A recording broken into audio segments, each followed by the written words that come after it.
Welcome back to macro_action. Today we're at Sandy Lodge, RSPB.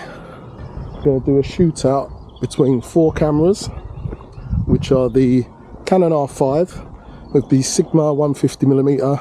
We're doing the Nikon Z8, which I've got here now, Sony RX10 Mark IV, and the OM1 Mark II.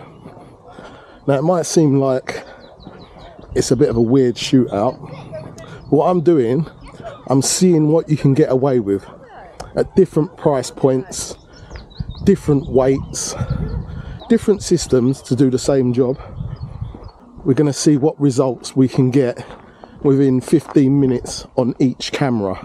I'm going to go to this garden that I found only recently. I was here all last year and didn't know this was here. This is lovely. I would like this to be my back garden. We've got lots of activity here, but it seems to be mostly honeybees here, which I don't really want. Love honeybees, but I really want variety. It may be a good idea in a way to do this test to see which one will give me the best honeybee shot at a close distance. Back everybody, back in the studio. This shootout was interesting. I thought it would be, well, I thought the winner would be the winner, to be quite honest. But I was surprised at what came last, kind of surprised at what came last, and the other ones kind of shot up the middle quite nicely. So in last place, I would say it was the Canon, but the Canon has got many flaws of my own making. It's where I've not thrown it about, I dropped my cameras. Like the control on top of the camera is now getting stuck, so you can't move the shutter speed very quickly. The lens, where I've had so much dust in it, where it's getting a bit loose, that was causing problems. It was shutting the aperture to 0.0, so it was making a fault on that. I've got the fault where the camera shuts down anyway. The lens is actually getting a bit hazy where it's getting so old now. Kind of expected the Canon to come last, and with all the faults it's got. So I definitely had the least amount of shots that were usable with the R5, and they weren't the greatest even once I've got them out. Let's have a quick look. As you can see from this first picture, it's okay. To be honest, I think I missed focus.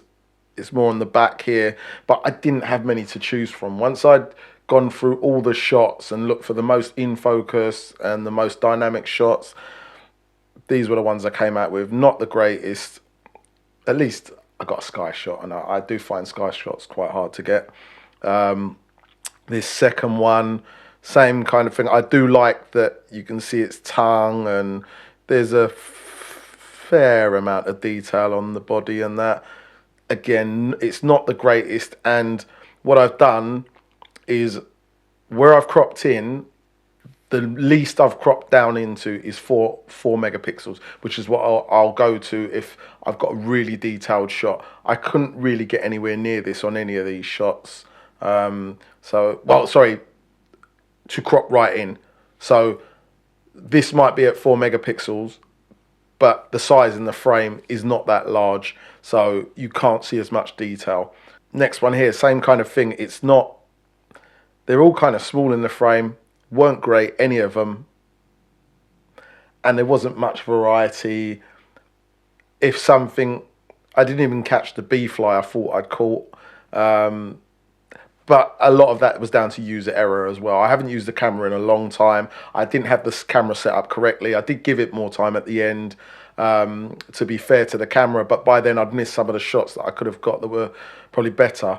But yeah, I would say the Canon came in last. All of the cameras, had a tiny bit of rolling shutter. As I've said to you in the past, the Canon is, out of all of these cameras, probably has got the worst rolling shutter, but it hasn't really affected anything too badly in any of these shots. Next up, I would say probably the RX10 Mark IV. although I prefer the backgrounds on the RX10 Mark IV up to its other crop brother, because I am shooting at 600mm on that, so it does compress the background more. The quality is okay, considering it's a crop sensor. But again, when you crop right down, you're only cropping from 20 megapixels in the first place. So you don't have that much to crop into. But I was trying to get it as large in the frame as I could before, you know, before I get to my final image. I do that with any of my shots, but it's not so easy. The closer you get to any subject is the less the depth of field you've got, so the more you have to worry about. So I try and get within a certain range. But yeah, the RX10 Mark IV, the B-fly shot I got with it, it's half decent. Not the greatest, but considering this camera is so old, it's probably 2015, I think it came out, something like that. So we're talking nearly 10 years old now. I didn't buy this camera like immediately as it came out. So I've at least had it for 8 years, I'd say. But considering it's so old, and it's, sorry to say, just a bridge camera, and it's the cheapest out of the lot, on par with the lightest out of the lot. I would actually say it's the lightest, because if you think about it, it doesn't need anything else. You don't need any other accessories with this camera. You can just walk around with it by itself, no other lenses. You can buy maybe like a Raynox filter to go on the front, if it will fit. I don't know if a Raynox filter would, to get even closer to your subject. But out of all of the systems, this is cheapest, lightest, smallest. You can take it anywhere, and to be still getting shots that I could be proud of, I'm quite happy with that. This bee here, you can see it grabbing onto its antennae, but you can see in the background there, the background itself is quite soft, but the leaves do have a bit of a harsh edge to them, so you do have to think about that.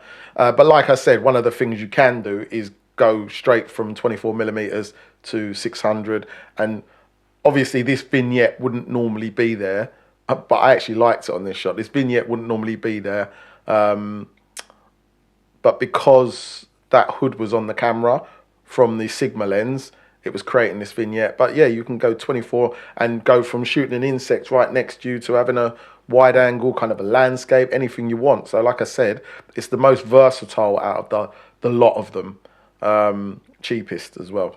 So it was good, but not the greatest quality. Next up, I would say the OM gave me a great variety of shots. I like this butterfly shot. It kind of missed focus on the actual body, but I still like the shot. And the fact that it's in the sky, I don't get many, well, it's got something behind it, but you can see the sky. I do like that as well. The bee here, good amount of detail on it. And this bee as well. This bee is not such a great shot, to be honest. And like I said, the backgrounds become, that's the biggest problem to me with the OM, is the backgrounds. But I will try and get the extenders for this lens to see how if they can do anything to the background, because the longer your focal length, the more you crush that background. And I know there's going to be people out there, oh, why are you always talking about backgrounds? It makes the shot look better. The less you get of that background and the subject is in focus, the better that overall picture looks. So that's why I talk about backgrounds a lot. The Pro Capture helped quite a lot, obviously.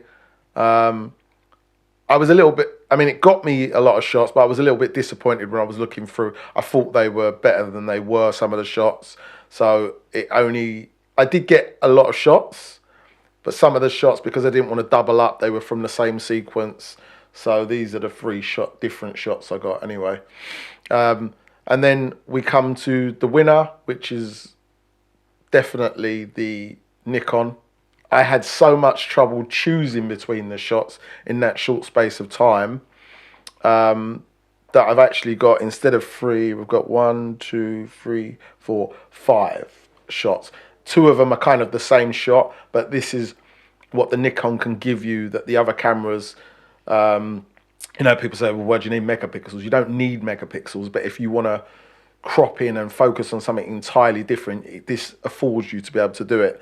As you can see with this shot, if you look here, this is a crop of the back of this bee. I don't ever take backsides of bees or anything, but I do love the way you can see those legs and the pollen balls.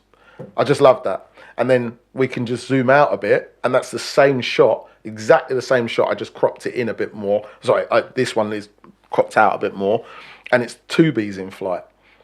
I've never got a shot like that before, and what I like about the Nikon, it allows me to push the bounds so I can get better shots, because it's not, I've had so many shots of bees now, I'm not thinking about just getting a detailed shot of a bee. I'm thinking, what else can I get? I want something that's unique now. So 2 bees in one shot in flight from behind.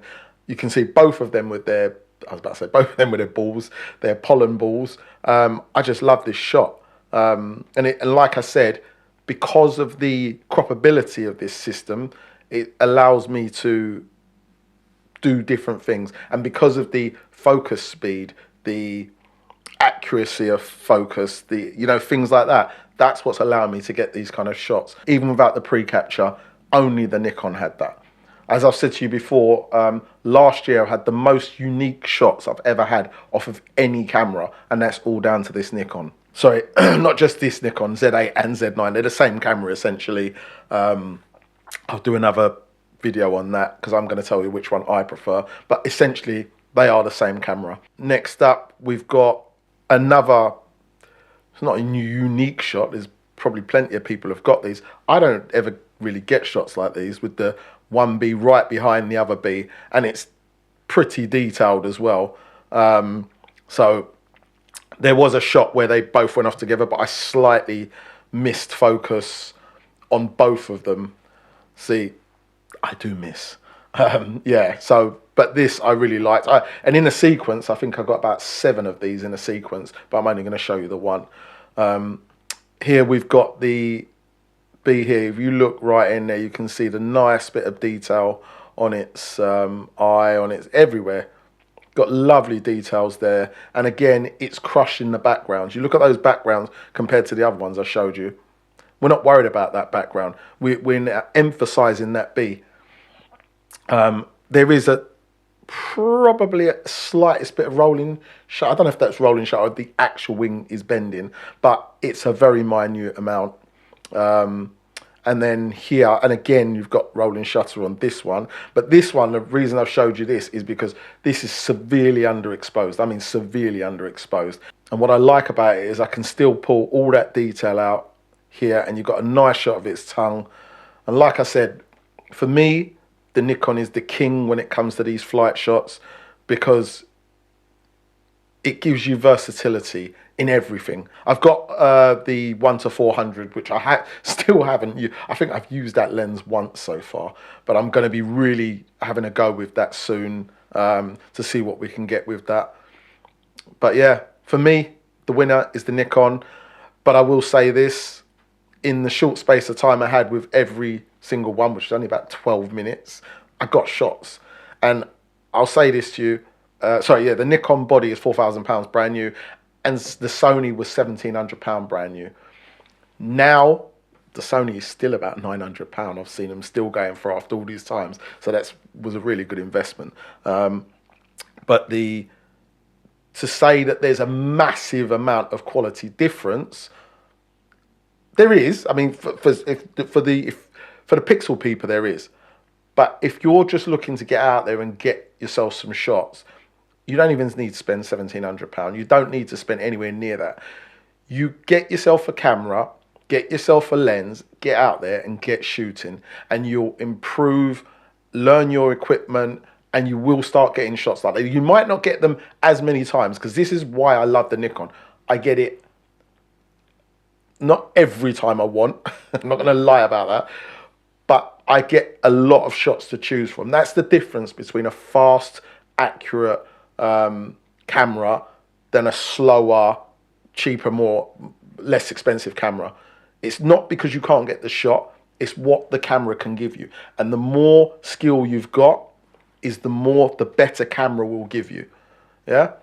So anyway, I'm going to get off now, but that's my 4-way shootout between the Sony RX10 Mark IV, the Canon R5, the OM1 Mark II, and the Nikon Z8. Please like, share, subscribe, turn on the notification bell, and comment as much as you can. If there's anything you want me to test, if there's anything you want me to do, please let me know. I should be putting this at the beginning of my videos, to be honest. That's why I did my begging one last time. Please, please, please, get all these things done. We can keep this community going.